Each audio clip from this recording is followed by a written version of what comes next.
দর্শক আপনাদেরকে নমস্কার। আজকে আমরা একটা বিষয় নিয়ে আলোচনা করব। আমাদের কুচবিহার জেলার একজন সন্ত রামপাল মহারাজের শিষ্য, তিনি এই কিছুদিন আগে সন্ত রামপাল মহারাজের কাছে দীক্ষা নিয়েছেন আলিপুর জেলার ফালাকাটা নামধাম সেন্টার থেকে। তার উপরে গ্রামের কিছু লোক গাঁজাখোর মদখোর, তারা তার উপর অনেকটা অত্যাচার করার চেষ্টা করতেছে এবং তার উপর যে দোষটা চাপিয়ে দেওয়া হচ্ছে তিনি নাকি খ্রিস্টান ধর্ম গ্রহণ করেছে। তিনি যদি খ্রিস্টান ধর্ম গ্রহণ করে থাকে তাহলে খ্রিস্টানের নীতি নিয়মকে তিনি কিন্তু পালন করছে না। তিনি কি নীতি নিয়ম পালন করছে, কেন তিনি জগৎগুরু তত্ত্বদর্শী সন্ত রামপাল মহারাজের কাছে দীক্ষা নিলেন, সেটা নিয়ে আজকে আমরা আলোচনা করব। আমার সঙ্গে আছেন একজন সন্ত রামপাল মহারাজের শিষ্য। এনার ভিডিও আপনারা অনেকেই দেখেছেন। এনার নাম হচ্ছে প্রণয় ভগতজি। তো আমরা প্রথমে তার ভিডিওটা শুনবো, তারপরে কিন্তু আমরা আবার আলোচনায় আসব। তো আপনারা একটু ধৈর্য সহকারে ভিডিওটা দেখুন। আমরা আজকে বিষয়টা একেবারে ক্লিয়ার করে দেব। তো একটু 1 মিনিট আমরা ভিডিওটা তৈরি করতেছি। বিগত 15-20 দিন হলো আমরা শুনতে পাচ্ছি এই বিশেষ করে হস্তবুধটা হচ্ছে চান্দামারি মণ্ডলেরই একটা অংশ। এখানে চান্দামারি অঞ্চলেরই একটা অংশ হস্তবুধ কষালডাঙ্গা। বিগত 15 দিন হলো শুনতে পাচ্ছি হস্তবুধে কোনো একজন খ্রিস্টান ধর্ম গ্রহণ করেছে, এমন একটা গুজব রটে যাচ্ছে। তো আমরা সরাসরি উনার মুখ থেকে শুনে নেব। উনি জন্মসূত্রে সনাতনী ছিলেন এবং এখানকার স্থায়ী বাসিন্দা ছিলেন। কিছুদিন হলো উনি হরিয়ানায় গিয়েছিলেন এবং নিজের সংসারের টাকা উপার্জন করার জন্য হরিয়ানায় গিয়েছিলেন। হরিয়ানা গিয়ে কোনো এক সাধু সঙ্গর ধর্মাবলম্বীতে যান এবং উনার ভালো লাগে। সেই বিষয়ে আমরা সরাসরি উনার কাছ থেকে আজকে শুনে নেব। বলুন, আপনি জন্মসূত্রে তো সনাতনী ছিলেন। আমি সনাতনী ছিলাম আর সনাতনই আছি। আচ্ছা আমার গুরু যে গুরু ধারণ করছি সন্ত রামপাল মহারাজ, আচ্ছা। হরিয়ানা ধননা ধাম, হ্যাঁ মানে এটা ওর গ্রামের নাম আর কি, হরিয়ানা আচ্ছা ধননা ধাম। আচ্ছা। ওই গুরুজি শরণ। দর্শক আপনারা শুনলেন। তো আজকে এনার কাছ থেকে আমরা জানবো। প্রথমে ওই ব্যক্তিকে প্রশ্ন করা হলো, উনি খ্রিস্টান, যিনি গীতা পড়েন, যিনি সনাতন ধর্মের যে মূল দেবতা, পঞ্চদেবতা, শিব পার্বতী, বিষ্ণু লক্ষ্মী, ব্রহ্ম সাবিত্রী, দুর্গা দেবী, গণেশজি, তারপরে গুরুদেবের মন্ত্র, গুরু গোবিন্দের মন্ত্র যিনি জপ করেন, তিনি কি করে খ্রিস্টান হন সেইটা এনার কাছ থেকে আমরা জানবো। আপনি ক্লিয়ার করে বলুন যে এই যে সন্তরামপাল মহারাজের যারা শিষ্য, তারা কি প্রকৃতই খ্রিস্টান? এটা নিয়ে আপনি বলেন। সৎ সাহেব, প্রথমে আমি আমার গুরু শ্রী সন্ত রামপাল মহারাজের শ্রীচরণে অসংখ্য কোটি প্রণাম জানিয়ে আমি আপনার প্রশ্নের যথারীতি গুরুর কৃপায় উত্তর দেওয়ার জন্য চেষ্টা করব। এর সঙ্গে আমার এই ভিডিও যে প্রিয় দর্শক দেখছেন তাদেরকেও নমস্কার এবং আমার বুক ভরা আন্তরিকতা। বিষয়টা হচ্ছে, আপনার যে প্রশ্নটা ছড়াই করো, অনেকগুলো প্রশ্ন হবে। অর্থাৎ যারা নাকি সন্ত রামপাল মহারাজের কাছে দীক্ষা নেন তারা নাকি জগতের বা গ্রাম পাড়া প্রতিবেশীর নজরে খ্রিস্টান। বাস্তবিকতা এও জানা দরকার আছে যে যারা সন্ত রামপাল মহারাজের কাছে নাম দীক্ষা নেন তারা হচ্ছে ভগবতাত্মা, অর্থাৎ পূর্ণ পরমাত্মার ভক্তি করেন। আর 2 নাম্বার যারা নাম নেন না তাদেরকে বলা হয় জগৎ। তা এই যে একটা বিরোধাভাস, কেউ বলবে খ্রিস্টান, কেউ বলবে মুসলিম, কেউ বলবে ঈসাই, কেউ বলবে নানান রকম যা আছে তাই বলবেন, কিন্তু বাস্তবটা কিছুটা এই রকম যে এই যে জগৎ আর ভগতের মাঝে যে এই যে একটা বিরোধাভাস, এটা সেই সত্যযুগ থাকিয়াই আছে। এই কারণে যে সন্ত রামপাল মহারাজ যে নাম দীক্ষাটা দেন বা যে কোনো গুরুই যে শিষ্যকে নাম দীক্ষা দেন সেটা কিন্তু বলার কথা নয়। তা সন্ত রামপাল মহারাজ আমাদের যে প্রথম নামটা দেন উনি দেন হচ্ছে পঞ্চদেবতার, যেমন ব্রহ্মা সাবিত্রী, এবারে বিষ্ণু লক্ষ্মী, এবারে গণেশ, এবারে শিব পার্বতী, এবারে অষ্টাঙ্গী দেবী দুর্গা। এছাড়াও আরও দুটা মন্ত্র আছে, ঠিক আছে, সেটা গুরু ছাড়া কেউ বলতে পারে না, সেটা পরমাত্মার মন্ত্র। তা বাস্তবিক রূপে আমরা যতদূর জানি যে ব্রহ্মা বিষ্ণু এবং লক্ষ্মী সাবিত্রী, যে ব্রহ্মা সাবিত্রী এবার বিষ্ণু লক্ষ্মী, এইটুকুই জানি। কিন্তু এদের শাস্ত্রপ্রুফ একটা কিন্তু মন্ত্র আছে, যে মন্ত্রটা একমাত্র তত্ত্বদর্শী সন রামপাল মহারাজের কাছেই আছেন। সেই মন্ত্রটাই তাদেরকে দেন। কিন্তু আর যে নিয়ম বিধি গুরুজি দেন, সেই নিয়ম বিধিটা হচ্ছে, যেমন আজ থেকে আমরা যে নিয়মগুলো মানি চলছি এই বাকি ধর্মগুরু বা পণ্ডিতের কথা অনুসারে, সেটা হচ্ছে যেমন সন্ধ্যাতে তুলসী বাতি দিতে হবে, শঙ্খধ্বনি দিতে হবে, নানা রকম দেবদেবী পূজা করতে হবে। তা এই যে পূজাগুলা দেবদেবীর পূজার থেকে শুরু করিয়া, এই যে পিতা মাতা মারা গেলে পিণ্ডদান থাকি 13মি 12মি শ্রাদ্ধ সুরাত যে করি আসছি, এবং এছাড়া তুলসী মাতাকে পূজন করা, এই যে আমরা এতদিন থেকে করি আসছি, এই জিনিসগুলো সন্ত রামপাল মহারাজ নিষেধাজ্ঞা দিয়েছেন তাদের শিষ্যদের। এবারে কেন দিয়েছেন? কারণ এই তুলসী দেবতা বা দেবতাকে পূজা করা, বাকি যে উপাসনা আমরা যে করি একাদশী উপোস, এগুলো গীতাতে সব কিন্তু বারণ করা আছে। এরপরেও যদি আমরা শ্রাদ্ধ পিণ্ড তর্পণ করি, সেটাকেই ভূত পূজা বলা হয়। এবং গীতা অধ্যায় 9 মন্ত্র নাম্বার 24-25 লেখা আছে, যারা দেবতা উপাসক এবং যারা শ্রাদ্ধ পিণ্ড করেন অর্থাৎ ভূত পূজা করেন, তারা ভূতলোকে যান। এবং গীতা জ্ঞানদাতা ভগবান বলছে যে যারা দেবতা পূজা করেন তারা স্বর্গে যান, দেবতা লোকে যান। কিন্তু যতটুকু পুণ্য নিয়ে যায়, ওই পুণ্য ক্ষয়ের পরে পুনরায় লাখ চুরাশির ঠিক মাঝে আছে, ঠিক ফিরে আছে, আসে। ঠিক আছে, ঠিক আছে। হ্যাঁ। ছোট ছোট কোশ্চেন করবো, ছোট ছোট উত্তর দেন। হুম।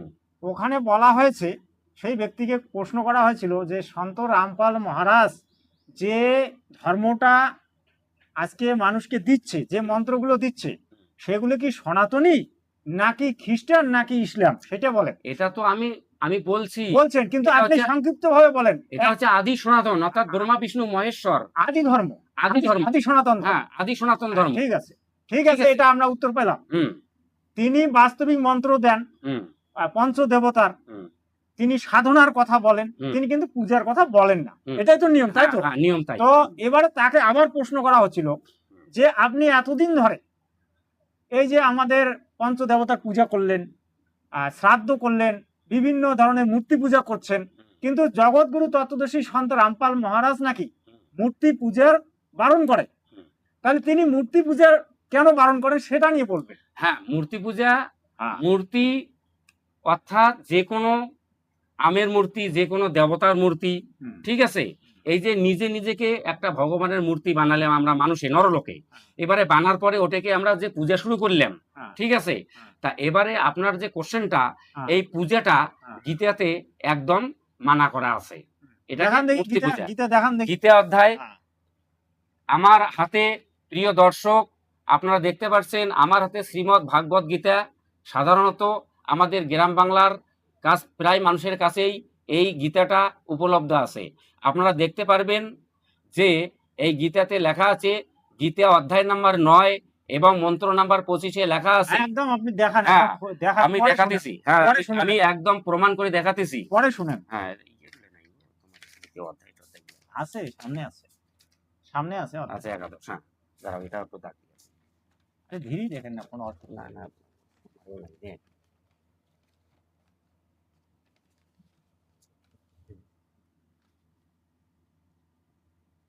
এটা কি গো? নয় নয় নয়টা নয়, অতদূর নাই তো। নয়, আরে এদিকে নয়, একবারে খুঁজে পাবেন না। তো তিনি গীতা পৃষ্ঠাটা বার করতেছেন, একটু ধৈর্য রাখবেন, দেখতে পারবেন।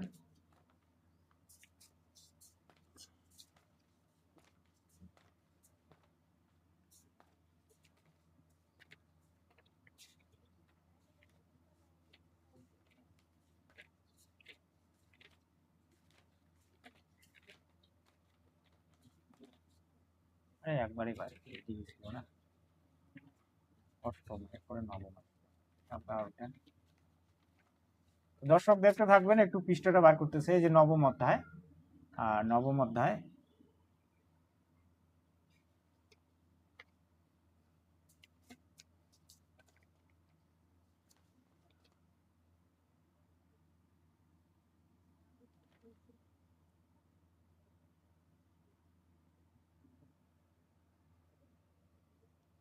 প্রিয় দর্শক, আমার হাতে শ্রীমদ্ ভাগবত গীতা। আমাদের পশ্চিমবাংলায় প্রায় সাধু ভক্ত লোকের হাতে এই গীতাটা প্রচলিত আছে। তা গীতাটাকে আমাদের, যদি আমরা সত্যিকারে সনাতনী হই, এই গীতার যে বাণীটা আছে, গীতা জ্ঞানদাতার বাণীটা, এটাকে আমরা মিথ্যা মানতে পারি না। তা এই গীতাতেই যেটা ভগবান কৃষ্ণর মুখ দিয়া, গীতা জ্ঞানদাতা ভগবানের মুখ দিয়া বলা হয়েছে, সেটাকে আমাদের মান্যতা করতে হবে যদি আমরা সনাতনী হই। তাহলে আমার হাতে শ্রীমদ্ ভাগবত গীতা এবং সেই গীতারে নবম অধ্যায় আপনারা দেখতে পাচ্ছেন।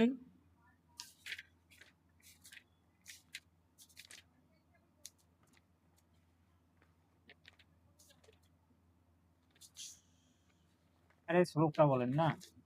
ওটাও দেখাচ্ছি না, দেখেন এখানে লেখা আছে নবম অধ্যায়। ঠিক আছে, হ্যাঁ ঠিক আছে, ওই ঠিক আছে, গীতা অধ্যায়ের নবম অর্থাৎ 9 অধ্যায়। প্রিয় দর্শক, ঠিক আছে, এবার শ্লোকটা বলেন। এবারে মন্ত্র নাম্বার দিচ্ছে 25-এ, মন্ত্র নম্বর 25। এবারে মন্ত্র নাম্বার 24-এর, এটা 24, এটা 25-এ। হ্যাঁ, এখানে বলা আছে এবার এবার যে নিচে পড়েন আপনি। যে দেবতাদের উপাসনার ফলে হ্যাঁ দেবলোক, হ্যাঁ অর্থাৎ এই যে মূর্তি পূজা, যাকে আমরা দেবতা বলি, আজ যারা আমাদের জগতের ভাই বন্ধু এবং আমি নিজেই এর আগে পুজো করতাম পরমাত্মা রূপে এই দেবতাকে, তাহলে এই দেবতাকে পূজা করলে কি হবে? আমি দেবলোকে যাব।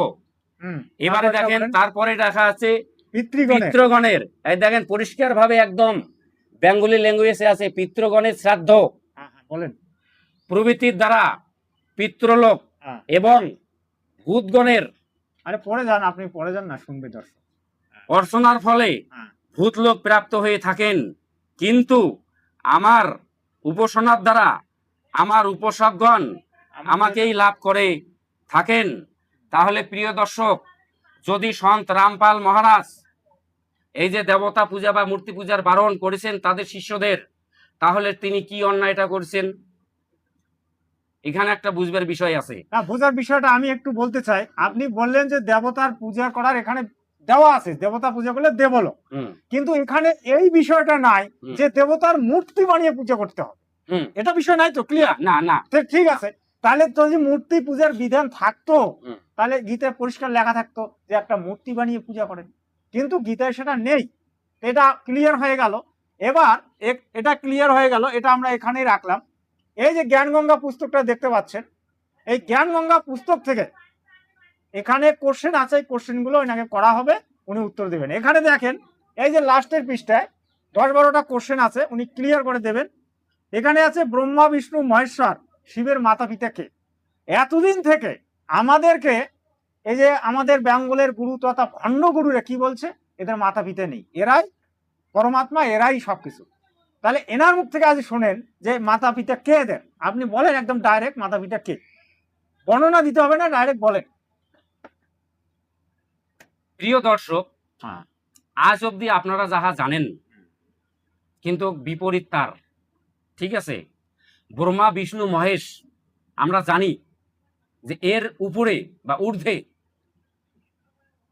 কোনো ভগবান নাই, আমরা আজ পর্যন্ত এটাই জানছি।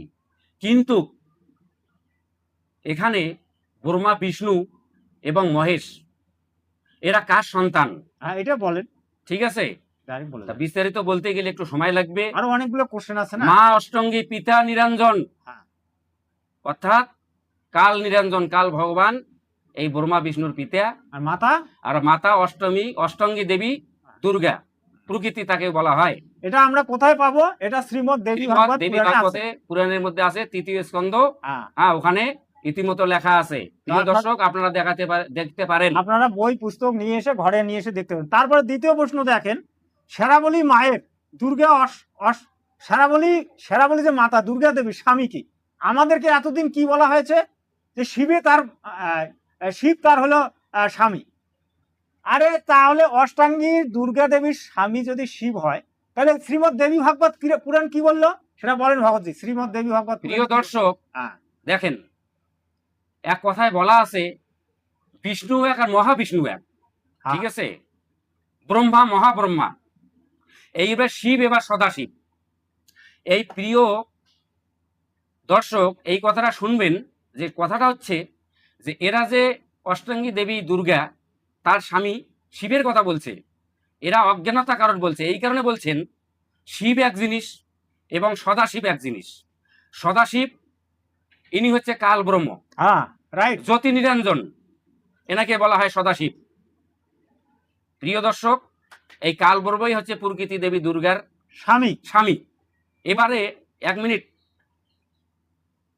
এই প্রিয় দর্শক এটাও তার সঙ্গে জানবেন, আমাদের যত গুরু আছেন আমাদের ভারতবর্ষে তথা পশ্চিম বাংলার বাঙালিদের মধ্যে, ওদেরকে জিজ্ঞাসা করবেন তো যে মা যদি আছে হ্যাঁ, তা পিতা তো অবশ্যই আছে। অবশ্যই আছে। এই প্রশ্নটা ব্রহ্মা নিজেই করছিলেন অষ্টাঙ্গী দেবী দুর্গাকে, যে আমার বাবাকে। ব্রহ্মা তার পিতাকে খুঁজতে গিয়েছিল কিন্তু পায় নাই। এই কাল ব্রহ্ম অর্থাৎ ব্রহ্মা বিষ্ণু মহেশের যে পিতা, উনি প্রতিজ্ঞাবদ্ধ যে আমি কোনো হবন, কোনো জবন, কোনো যজ্ঞে, কোনো তপে আমি কাউকে দেখা দেব না। মানে উনি নিরাকার হিসেবে আমার যে কাল রূপ, হুম, আমি কাল রূপ কারো সামনে আনবো না। হুম, এই জন্য উনি সবসময় ব্যক্ত থাকেন এবং ওনার যে 3 পুত্র ব্রহ্মা বিষ্ণু মহেশ, তাদের দ্বারা এই বিশাল সাম্রাজ্যটা উনি চালাচ্ছে। চালাচ্ছেন। এই জন্যে আমাদের যে সাধুগুরু আছেন এরা সবসময় বলেন যে ভগবান নিরাকার। হ্যাঁ, এটাই এই জিনিসটা বুঝতে গেলেই জিনিসটা মাথা ঘুরে যায়, বলতে গেলেই দোষ হয়ে যায়। বলতে গেলেই দোষ হয়ে যায়। হ্যাঁ, তাহলে এবার আর দ্বিতীয় প্রশ্নে আসছি, কোন প্রভুর সাথে আমাদের জন্ম মৃত্যু হয়? আমরা যে বারবার জন্ম মৃত্যু আমাদের হচ্ছে, কোন প্রভুর সাথে আপনারা কি জানেন? আমরা কেন মরি, কেন জন্ম নেই? এই প্রশ্নগুলোর উত্তর আপনারা কোনোদিন খুঁজেছেন? যেগুলো এই জ্ঞান গঙ্গা পুস্তকে আছে, যেগুলোর উত্তর জগৎগুরু তত্ত্বদর্শী সন্ত রামপাল মহারাজ দিয়েছেন। আজকে বেঙ্গলে যে সন্ত রামপাল মহারাজের শিষ্য হচ্ছে, তাকেই নানান ধরনের খ্রিস্টান বানিয়ে দেওয়া হচ্ছে, বৌদ্ধ বানিয়ে দেওয়া হচ্ছে। এগুলো কি? ভারতবর্ষের সংবিধানে নিরপেক্ষ, ধর্ম নিরপেক্ষ রাষ্ট্র। যার যেটা মন চাইবে সেটা সে ধর্ম করতে পারে, সে সাধন ভজন করতে পারে। এখানে বাধা দেওয়ার মতো কিচ্ছু নেই। ভাবেন দেখি কোন প্রভুর সাথে আমাদের জন্ম মৃত্যু হয়? এই প্রশ্নটা একমাত্র সন্ত রামপাল মহারাজের শিষ্য দিতে পারবে। শুনুন দর্শক, বলেন। প্রিয় দর্শক, আপনাদের হয়ে এই মিডিয়া ভাই আমাকে যে প্রশ্নটা করলো, ঠিক আছে, সেই প্রশ্নের উত্তরে হচ্ছে প্রথমে আমাকে জানতে হবে আমি কে। আমি আত্মা। এবার আত্মার জনককে, এই আত্মাটাকে কে সৃষ্টি করলো ওটা জানতে হবে। তারপরে এই আত্মাটা আমার এই শরীরের মধ্যে আসার পূর্বে কোথায় ছিল, ঠিক আছে?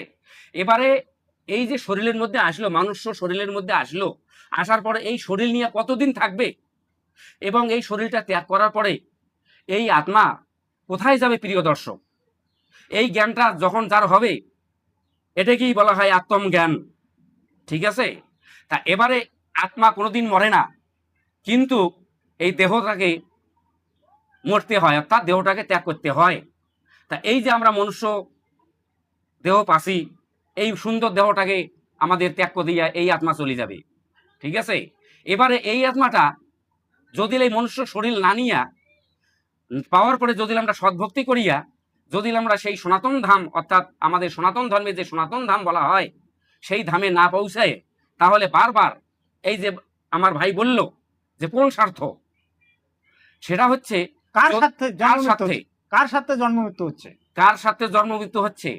কারণ যদি সদ্গুরু স্মরণে না যায়, এই মনুষ্য দেহ পাওয়ার পরে যদি এই আত্মাকে কল্যাণ করতে না পারি, চিরতরে এই ভবসাগর থেকে পার করতে না পারি, যদি এই কালের এই যে দেয় দেবতা পূজার কথা বলছেন আপনারা, এগুলা পূজা করব, আর কাল ব্রহ্ম জ্যোতি নিরঞ্জন, ঠিক আছে, ইনি কিন্তু প্রিয় দর্শক ভাই আমার এই দেহ ত্যাগ করার পরে এই আত্মাটাকে ইনি অভিশাপ্ত আছেন এই কাল ব্রহ্ম, যার জন্যই ওনার নাম হচ্ছে কাল। ওনার সাথে এই জন্ম মৃত্যু হচ্ছে। উনি ঘরে নিয়ে গিয়ে হ্যাঁ, উনি ধরে নিয়ে গিয়ে এই আত্মা যে বিড়ি সিগারেট আপনারা যে অশ্লীল জিনিস খাই, এই গন্ধটা উনি খায়, উনি অভিশপ্ত আছেন। ঠিক আছে, ওনার স্বার্থ, ওনাকে অভিশাপ দেওয়া আছে যে 1 লাখ প্রতিনিয়ত, প্রত্যেক দিন 1 লাখ নিয়ত এই মনুষ্য শরীরের প্রাণীর এই আত্মাকে, সূক্ষ্ম শরীর রূপী আত্মাকে জীবাত্মাকে ধরে নিয়ে গিয়ে তপ্তশিলায় গরম করে এবং সেই গন্ধ খায়। ঠিক আছে, আর প্রত্যেকদিন 1.5 লাখ উৎপন্ন করেন। এটাই ওনার স্বার্থ, উনি অভিশপ্ত। যদি এটা না করেন তাহলে ওনার উদর ভরবে না।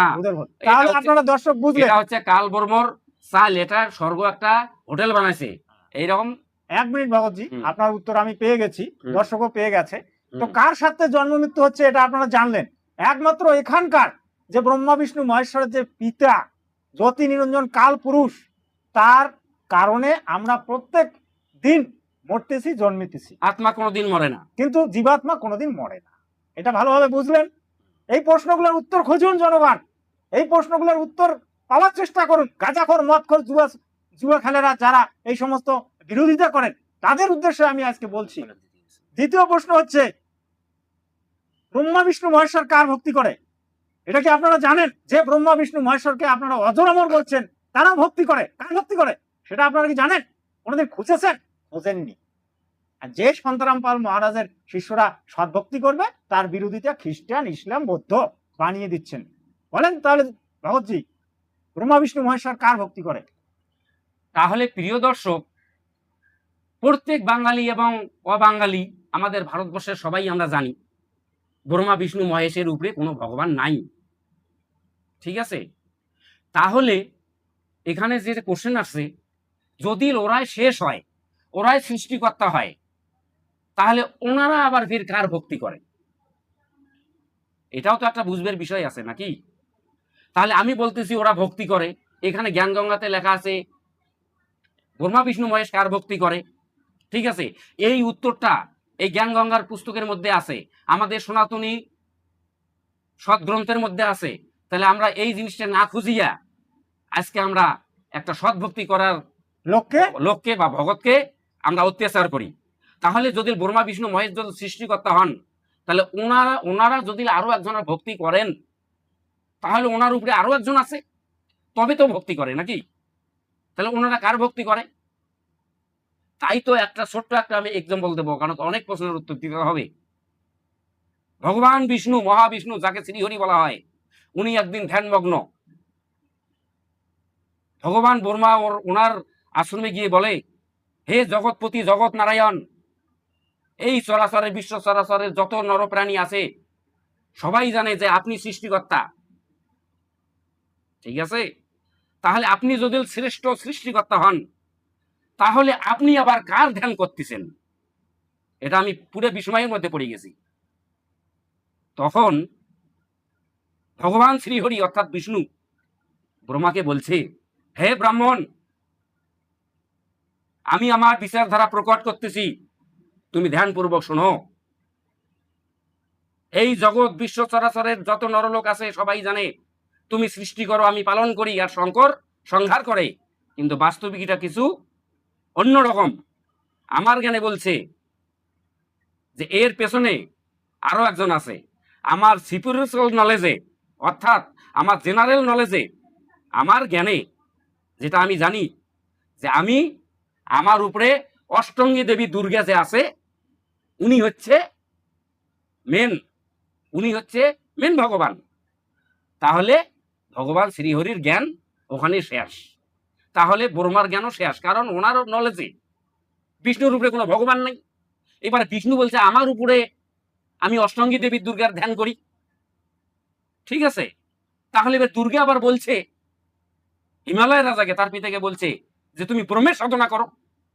এবার সেই ব্রহ্ম গীতা জ্ঞান দাতার সময় কৃষ্ণর ভেতরে প্রবেশ করে বলছে যে তুমি গীতা অধ্যায় কি বলছে 18 মন্ত্র নাম্বার 62-তে তুমি ওই পরমেশ্বরের শরণে যাও।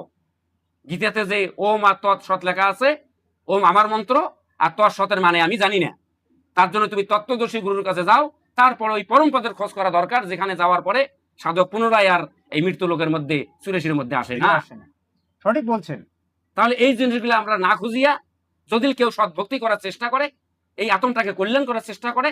আর আমরা গ্রামের যারা আজকে মৎস্যভোগী, যারা মদ্যপান করা ব্যক্তি, ঠিক আছে, এবং বেদ কাকে বলে, বেদ কয়টা আছে, গীতা কি, শাস্ত্র কি জিনিস, এবং আইডিপুর ভারতে থাকবো, ভারতের আমরা ল এন্ড অর্ডার মানবো না, সনাতনী হবো, অত সনাতনী পুস্তক আমরা মানবো না, ঠিক আছে, আমরা গাঁজা খাইয়া যাহা ইচ্ছে তাহা করব, আর একটা সৎভক্তি করা লোকের উপরে আমরা আক্রমণ, অত্যাচার করবো, আক্রমণ অত্যাচার, করবো। আক্রমণ। এটা তো চলবে না বন্ধু।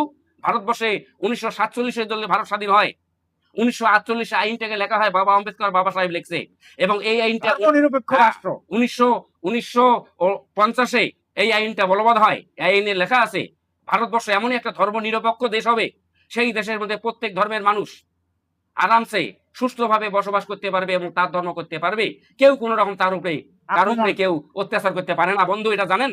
আর ভারতে থাকবেন, ভারতের ল এন্ড অর্ডার মানবেন না। আপনারা কি ভাবেন 10টা গ্রামের লোক যদি এখন তবু আইনের সঙ্গে পারবেন না? কোথায় যা লুকোবেন, কোথায় কি করবেন আপনারা নিজে জানেন না। আজকে ভাঙের নেশায়, কালের ভাঙের নেশায় আপনারা যে অত্যাচার করছেন, কিন্তু অত্যাচারের যে ফলাফলটা কি হবে আপনারা নিজেই জানেন না, কেননা আপনারা কালের নেশার মধ্যে পড়ে গেছেন। হ্যাঁ, এখন বলেন। অবশ্যই। এবারে আমরা এই শেষ কোশ্চেনে আসছি। আপনি শুনলেন ওই ব্যক্তির উপর কি রকম একটা অত্যাচার, অন্যায়, অবিচার হয়েছিল। তো উনি কার ভজনা করছেন? পরমাত্মা। আমরা জানি সকলের মালিক একজন, কিন্তু আজ পর্যন্ত বাংলার ওই ভণ্ড কীর্তনীয়, আমি বলছি ভণ্ড কীর্তনীয়, ভণ্ড গুরু বা এই ভারতবর্ষের ভণ্ড গুরু, ভণ্ড সাধুরা পরমাত্মা কে, পরমাত্মা দেখতে কেমন, পরমাত্মা সাকার না নিরাকার, এই সমস্ত প্রশ্নের উত্তর দিতে পারেনি। সকলের মালিক একজন, সে কে? সেই উত্তরটা জগৎগুরু তত্ত্বদর্শী সন্ত রামপাল মহারাজ দিয়েছেন। তো ইনি বলবেন যে কে সেই সকলের মালিক একজন, কে? তো বাবুজি আপনি উত্তর দেন। আজ পর্যন্ত আমরা সবাই জানি যে কুলকা মালিক একজন, অর্থাৎ যত আত্মা আছে তার মালিক একজন। এবারে আপনারা কি করে বলতে পারেন ব্রহ্মা, বিষ্ণু, মহেশ? তাহলে এখানে তিনজন দাঁড়াইলো, এইটুকুই কি আপনারা ডিমাগ ওপেন করতে পারেন না? তাহলে কোথায় একজন আছে সৃষ্টিকর্তা, আর আপনারা বলছেন ব্রহ্মা, বিষ্ণু, মহেশ? এটা কোনো কথা হলো? তাহলে এভাবে কি চলে? আপনারা যে ব্রহ্মা, বিষ্ণু, মহেশের কথা বললেন, ঠিক আছে, তাহলে তো এখানে গীতা, আমাদের হাতে যে গীতাটা আছে, গীতার মধ্যে ব্রহ্মা, বিষ্ণু, মহেশের কোনো উল্লেখ আছে, লেখ আছে? নেই। তাহলে আমরা কি করি আপনাদের কথা মানব? আর ব্রহ্মা, বিষ্ণু, মহেশ নিজেই বলছে আমরা নাশবান, আমরা অবিনাশী নই, আমরা নাশবান, আমাদের জন্ম মৃত্যু আছে। শ্রীমদ দেবী ভাগবতের মধ্যে ইতিমতো প্রমাণ আছে। সদ্গুরুদেব সন্ত রামপাল মহারাজ আঙ্গুল দিয়ে দেখিয়ে দিচ্ছে। কিন্তু আপনারা না তো সৎ প্রবচন শুনবেন, না তো আমাদের গ্রন্থ পড়বেন, না তো গ্রন্থকে মানবেন। আপনাদের শুধু কালের যে ভাঙের নেশা, সেই ভাঙের নেশা মন করার নেশার মতো চলবেন। কিন্তু পরবর্তীতে কি হবে? আমাদের বেদ কি বলছে আজ পর্যন্ত এই ভণ্ড সাধুরা জানেন না যে বেদ আমাদের কয়টা। আমি বলছি বেদ কয়টা, সবাই শুনে নেন। আমরা আজ থেকে যত চরাচরের লোক জানি বেদ হচ্ছে 4টা। এবার 4টা বেদ, তাও বলতে পারে না কি কি, ঋক, সাম, যজু, অথর্ব। কিন্তু ভগবান প্রাপ্তির জন্য যে বেদটা সাগর মন্থনের সময় কাল ব্রহ্মকে সেই পরমাত্মা দিয়েছিলেন, যে এই আত্মা কিভাবে আমার কাছে, আমার বাচ্চা, আমার আত্মা আমার কাছে কিভাবে আসবে, যে ভক্তিবিধিটা ছিল, সেই ভক্তিবিধি যে বেদটা ছিল সেটাকেই বলা হয়েছে সূক্ষ্ম বেদ। আর সেই বেদটা কালবর্ম পড়িয়ে দেখে যে এই যে আত্মা, এই বেদের ভক্তিতে তারা তার পিতার কাছে, পরম পিতার কাছে চলে যাবে। তাহলে আমি যে অভিশপ্ত আছি, যদি সব আত্মায় তার পরম পিতার কাছে চলে যায় সদ্ভক্তি করার পরে, এই বেদ পড়িয়ে, সূক্ষ্ম বেদ পড়িয়া, তাহলে আমার গ্রাসের কি হবে? তখন তিনি ওই বেদটাকে নষ্ট করে দেন এবং তার বড় পুত্র ব্রহ্মাকে এই 4টি বেদ প্রদান করেন, ঋক, সাম, যজু, অথর্ব। কিন্তু এই বেদের মধ্যে মহিমা আছে, যে ওই প্রথমে যে প্রসঙ্গটা, সেটা হচ্ছে যে পূর্ণ পরমাত্মা কে, সবকা মালিক কে। সেই 4টা বেদের ঋক, সাম, যজু, অথর্বের মধ্যে ওই পরমাত্মার মহিমা আছে, গীতার মধ্যেও আছে, এবং বেদের মধ্যে স্পষ্ট লেখা আছে যে সেই পূর্ণ পরমাত্মা সবকা মালিক কে, তার নাম হচ্ছে কবির দেব, কবির দেব, কবির দেব, কবির সাহেব, কবিরা, খবিরা। এই জন্য তো গীতা গান্ধাতা, গীতা অধ্যায় 18, গীতার হচ্ছে তোমার 1 থেকে 18টা অধ্যায়, এবং 18 অধ্যায়ের অন্তিম অধ্যায়ে 62-তে আপনারা দেখবেন শ্রীমদ্ ভাগবতে। এই জন্য গীতা জ্ঞানদাতা বলছে যে তত্ত্বদর্শী গুরুর শরণে যাওয়ার পর ওই পরমেশ্বরের শরণে যা। অর্জুনকে বলতেছে যেখানে যাওয়ার পর সাধক পুনরায় আর এই মৃত্যু লোকের মধ্যে, সংসার সাগরের মধ্যে কষ্ট ভোগ করার জন্য এই দুঃখালয়ে আসে না, তার পুরোপুরি পুণ্য মুক্তি হয়ে যায়। তাহলে গীতা জ্ঞানদাতা উনি তো আরো একটা অধ্যায় বানিয়ে বলতে পারতো যে তুই এটা কর, আমার ভক্তি কর। ও তো নিজেই বলছে যে আমার একটাই মন্ত্র ওম। ওম যদি তুমি মন্ত্র করো তুমি ব্রহ্মলোকে যাবেন। আমার ওম মন্ত্র হচ্ছে ব্রহ্ম মন্ত্র, আমি ব্রহ্ম। ঠিক আছে, এবারে আমরা বলতেছি কৃষ্ণ। তাহলে প্রিয় বন্ধু, প্রিয় দর্শক, আপনারা দেখেন গীতা অধ্যায় 11 মন্ত্র নাম্বার 31-এ ভগবানকে গীতা জ্ঞানদাতা ভগবান যদি শ্রীকৃষ্ণ হতো তাহলে অর্জুনের সঙ্গে এবং ভগবান শ্রীকৃষ্ণের সঙ্গে সম্পর্কটা কি ছিল আপনারা ভালোভাবেই জানেন। এক তো ছিল ভগবান শ্রীকৃষ্ণ পঞ্চ পাণ্ডবের হলো ধর্মগুরু, 2 নম্বরে হচ্ছে অর্জুন হচ্ছে তার সখা। অর্জুন এবং কৃষ্ণ সখা, এক দেহ। এবার তারপরে সুভদ্রাকে অর্জুন বিয়ে করাতে 3 নম্বর সম্পর্ক দ্বারা শালা বানাই। তাহলে কি করিয়া গীতা অধ্যায় 11 মন্ত্র নাম্বার 31-এ অর্জুন সেই ভগবানকে জিজ্ঞাসা করে, হে উগ্রমূর্তি তুমি কে? তুমি কি কারণে আমার এখানে আসলে? তোমার পূর্বে আমি কিছুই জানি না, তুমি ব্যক্ত করো তুমি কে? সেই উত্তরে গীতা একই অধ্যায় 11 মন্ত্র নাম্বার 32-এ উত্তর দিল যে আমি মহাকাল, আমি লক্ষ্যয়কারী। অর্থাৎ মহাভারতের যুদ্ধের সময় দুনো পক্ষের যে যোদ্ধা ছিল তাকে ক্ষয় করার জন্য আসছে। তাহলে ভগবান শ্রীকৃষ্ণ কোনোদিন উনি লক্ষ্য করেননি। আর ভগবান বলছে অর্জুনকে যে আমি তুষ্ট হইয়া আমি তোমাকে এই রূপটা দেখালাম, তুমি আমার প্রিয় ভক্ত। এই রূপ এই ভারতবর্ষে পৃথিবীতে তোমার পূর্বে কেউ দেখে নাই। তাহলে ওই রূপটা কে দেখালো? কাল ব্রহ্ম, কাল ব্রহ্ম দেখালো, যে 1 লাখ মানুষ খায়। 1 লাখ মানুষ খায়। এর আগে দুর্যোধনের সভায় শ্রীকৃষ্ণ তার বিশ্বরূপ দেখাচ্ছে। যদি শ্রীকৃষ্ণ গীতা গানটা দিত তাহলে সে কোনোদিন বলতো না যে এর পূর্বে কেউ দেখে নাই। কারণ এর পূর্বে ওই কি বলে দুর্যোধনের যে সভা হয়েছিল সেখানে যে বিশ্বরূপটা দেখা ছিল শান্তি সভা, শান্তি সভা, শান্তিদূত হয়ে কৃষ্ণ গেছিল। তাহলে ওখানে ছিল কৃষ্ণর বিশ্বরূপ, আর এখানে গীতা গান দেওয়ার সময় দেখা ছিল হলো কাল ব্রহ্মর রূপ। এই কাল ব্রহ্মই হচ্ছে ব্রহ্মা বিষ্ণু মহেশ্বরের পিতা। কিন্তু এই গানটা কি করে হবে? যতক্ষণ পর্যন্ত আপনারা সদ্গুরু স্মরণে যাবেন না, পরমাত্মার স্মরণে যাবেন না, সদ্গুরুর স্মরণে যাবেন না, বা এই যে জ্ঞান গঙ্গা পুস্তক আছে এটা পড়বেন না, মোবাইলে সার্চ করে দেখবেন না, ততক্ষণ পর্যন্ত আপনাদের কোনো রকম জ্ঞান হবে না। যাই হোক, খুব খুব সুন্দরভাবে উত্তর দিয়েছেন। আমরা ভিডিওটাকে আর লম্বা করছি না, প্রায় 1 ঘন্টার মতো হয়ে যাবে। 1 ঘন্টা না হলেও কাছাকাছি যাবে। সৎ সাহেব, সৎ সাহেব। সৎ সাহেব।